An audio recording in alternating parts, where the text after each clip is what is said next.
கரூர் மாவட்டத்திலேருந்து புலியூர் பசங்க பேசுகிறோம். இப்போ மீன் அமிலத்தை பற்றி பேச போகிறோம். மீன் அமிலம் எப்படி செய்யணும்னு பார்த்தீங்கன்னா, 1 கிலோ வெல்லம், 1 கிலோ மீன் கழுவி போட்டு இந்த டப்பாவில் போட்டு மூடி வச்சிடணும்.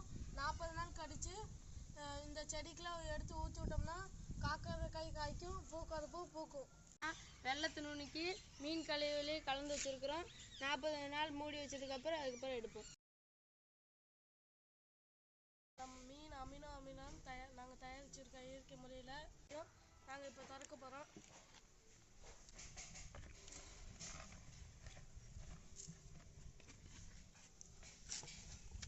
நல்லா பலாப்பழ வாசம் அடிக்குது. முள்ளு குத்தாதுக்கு க்ளவுஸ் போட்டிருக்கோம். இப்போ முள்ளை மட்டும் புழிஞ்சு எடுத்துட்டு அங்கே மரத்துக்கல்ல பொடிச்சிட்டு அமிலத்தை 50 மடங்கு தண்ணி கலந்து செடிக்கெலாம் அடிச்சு விட போகிறோம்.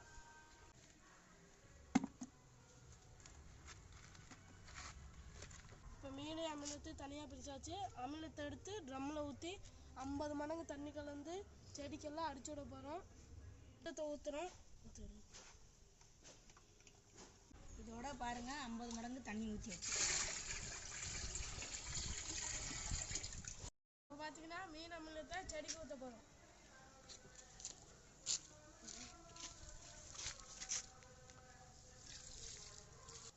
பார்த்தீங்கன்னா நம்ம புது நண்பர் ஒருத்தர் வந்திருக்காரு. மீன் கழிவை எப்படி பதைக்கிறதுன்னு அவர் சொல்ல போகிறாரு.